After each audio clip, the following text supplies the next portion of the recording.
Hey guys, how you doing? My name is Lena and welcome back to another video. So today, as you can tell from the title, we're going to talk about Asian inspired fantasy books. I'm doing this for one simple reason. I'm following Emma1 real closely, you know, the author of the Sword of Kaigen, and she has a blog and she posted a list with 25 amazing Asian inspired fantasies, and I was just like, I haven't even read half of these, please. So I really wanted to read those and at the same time recommend the ones that I have read to you. So today I'm going to recommend you 8 fantastic Asian inspired fantasies that I completely adore, and in the next edition of this video I'm going to talk to you about the gigantic list that I really want to get into. Another note before we get started, please, I'm going to recommend that you go to my friend Tammie's video because she's always just like so meticulous with investigating the story behind all these books. Like really. She puts me to shame every single time. She made me aware of everything behind Poppy War, everything behind the Grace of Kings. She's amazing, so please check her Chinese diaspora authors recommendations video. I highly recommend that you follow her. She's amazing. But yeah, let's just get started.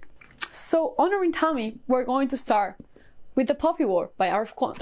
If you don't know this incredible, well-known fantasy book, then well. But this is a Asian inspired fantasy, mostly inspired by the Opium Wars in China and The Rape of Nanking. By the way, The Rape of Nanking is also a non-fiction book that features the infamous chapter 21, was it, of The Poppy War. I will highly recommend you read it. It was amazing. It was part of the read-along that we made for the Poppy War trilogy. Highly recommend that one. But basically on The Poppy War we follow Rin. She is a war orphan and she grew up in the poorest part of this empire. Her dream has always been to basically get out of there, and for that she's going to have to pass this test to get into one of these academies. The thing is, she's so poor that she needs to get the highest score so she can go to Sinagard, which is like the top over the top academy where you go for free basically. So spoiler alert, she does, and we follow her on her Sinagard path. There's a weird turn in the middle of the book where war starts, and for me it was amazing. I know it might not be everyone's cup of tea, but I thought it was brilliant. I love this book. My favorite one is The Dragon Republic, but all of them were 5 stars. So please, if you have not heard or have not read yet The Poppy War, please do. Also, the shamanic powers here are so cool. So cool. I'm pretty sure you know this was coming, but The Sword of Kaigen by Emma1. Am I making videos just to talk more about The Sword of Kaigen? Maybe? I don't know. This is inspired by Japanese culture mostly, and we follow, from the words of Emma1, Japanese ice elemental samurai. And yeah, it's amazing. This book is fantastic. I mean, you have heard this, this speech before. We first start following Mamoru, and he's starting to question all that he has learned in his life thanks to the arrival of this new partner in his class that comes from outside this peninsula that's called the Sword of Kaigen. From that, we're going to follow Misaki. Misaki is Mamoru's mother, and she used to be a skilled warrior, but she had to give up on that and just become, you know, a mother, taking care of family business, and she's really struggling with that. The cool thing is that in this peninsula, every family has a special power, and the power of the Matsudas is that they can make a ice blade that can cut through anything. It's fucking amazing. It's just so good, man.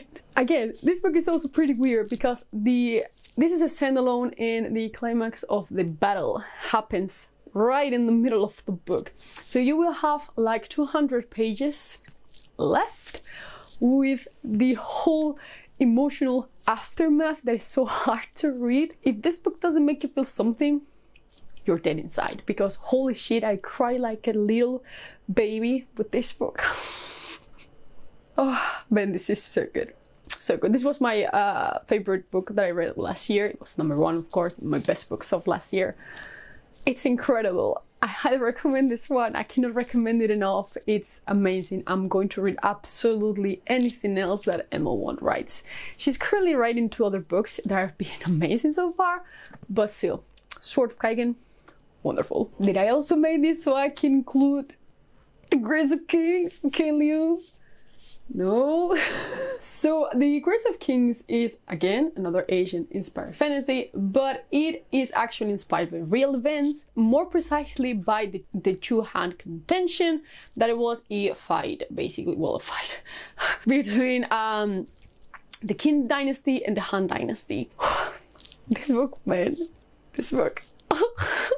Again, these 2 were #1 and #2 my best books of 2020, so might be a bit biased here. Yeah, do I care?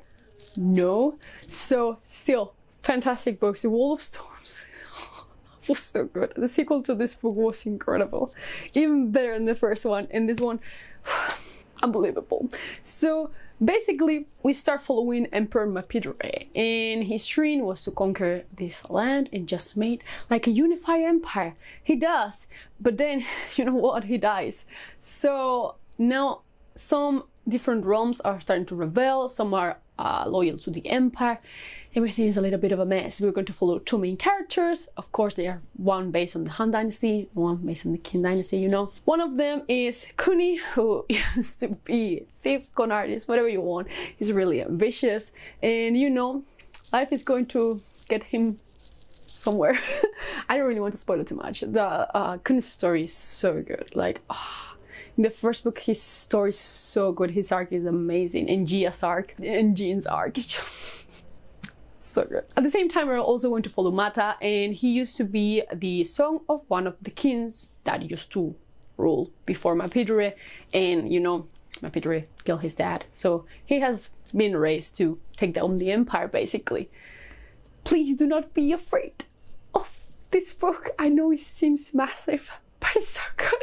It's also quite steampunky, so that's super fun, but please, please, please, please, please try The Grace of Kings. It's amazing. I also did a review for this, and amazing. I'm going to include this here. This is Never Die by Rob J. Hayes. Rob J. Hayes is an American author. Was it American or English? He wrote this one. It was supposed to be a standalone, but a new book is coming out in this series. What I love this self-published book is really inspired mostly by Japanese culture. We basically follow a kid that has been tasked by a Shinigami, who is a god of death, to basically resurrect these lost heroes so they can go and kill the emperor.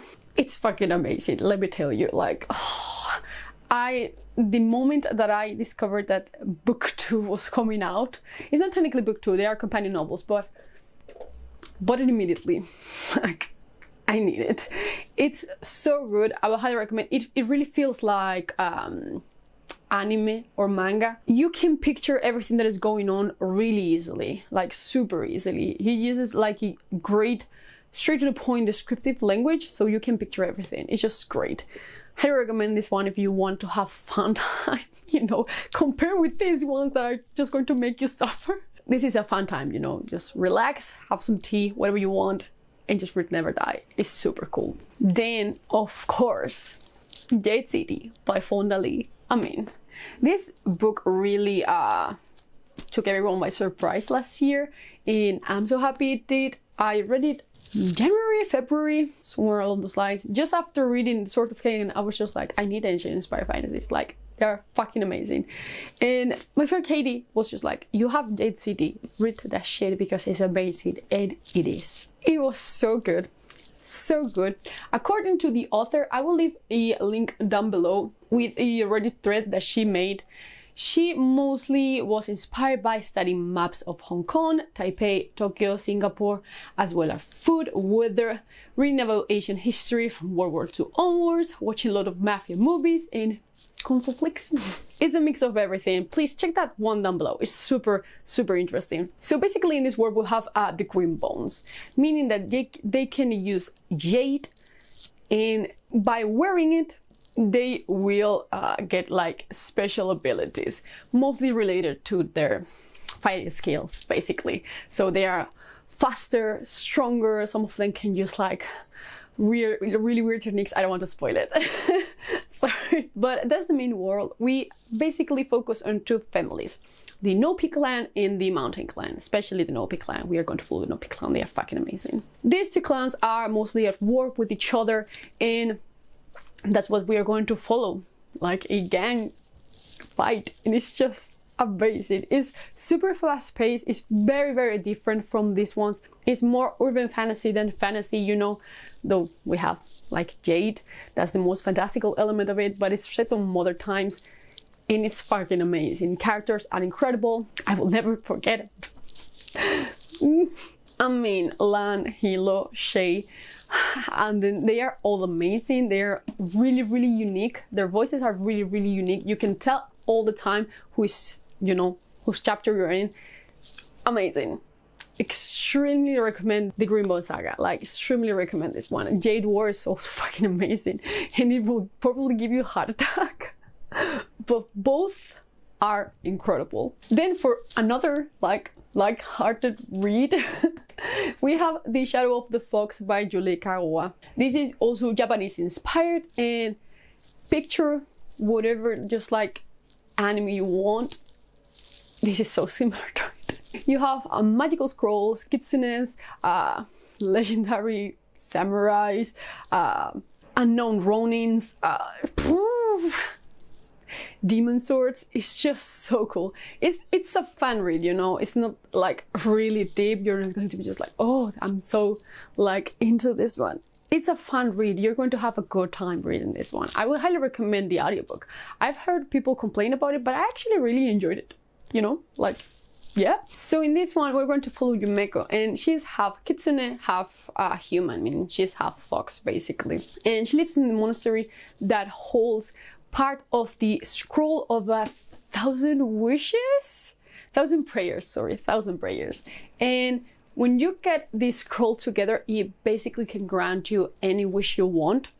So everyone's really after that thing. At the same time, we're also going to follow Kage from the Shadow clan. He's a lonely samurai with a demon sword that can talk to him. It's just so cool. So basically the monastery is attacked, Yumeko has to leave, and you know, we pick up from there. It's just so cool. Seriously, if you just want to have a fun time, try The Shadow of the Fox. It's amazing. Then we have The Empress of Salt and Fortune by Nivo.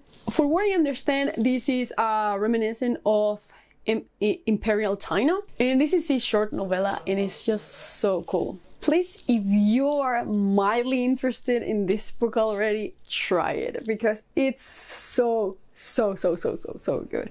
We're basically, I'm going to keep this really brief because, you know, novella, but we are with a grandmother telling her granddaughter a story about this empress, and it's just so cool. I'm just going to leave it that vague. It's just so good. I really need to read the second one because it came out in December, but man, it's good. Like, so good. You can go through this in a day, and it's amazing. I think I gave it like 4.5 stars.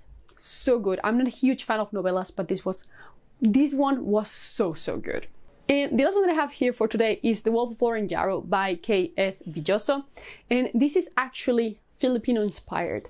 And man, I'm going to leave down below a review by Own Voices talking about the book and the representation of the Filipino culture and society. By the way, in this one we basically follow Taliel. She's the queen, and you know, just before she was supposed to be crowned, her husband completely vanishes. Then years later, she actually has her son, you know, and she receives this letter from her husband asking her to meet and she actually goes. Like, why would she go? I don't know, but she goes. And I'm just going to leave it at that. This novel was not at all what I was expecting. I thought it was going to be really strong on the court intrigue because, you know, she's a queen. Like, I was expecting that, but it's actually more of a kind of travel adventure novel, because many things go wrong in the beginning of the book. So she's separated from the rest of the court, well, the guards and all her companions. So it's weird. The ending is so interesting, like so interesting. There are so many cool characters in this book. Like, I love it. I own the sequel. I need to get to it, the Kesar Falcon. I think it's going to be amazing. This used to be a self-published book, but was picked by Ovid last year, 2 years ago. Again, highly recommend this one. It's amazing. It's slower than the rest of these books, but still, it's just so cool. That is such a cool character. I mean, she's really like dumb sometimes and really strong-headed. But, you know, in the end, you're just like, come on, please, do the right thing. Just do it. Yeah, highly recommend this one. So that was basically all. Have you read any of these? I'm positive that most of you have read Jade City, Sword of Kaigen, and the Poppy War. Like, probably those. But please, try any of these. I know you're bored of European medieval fantasy, but yeah, that's going to be all for today. So, as always, I will see you in the next one. Bye!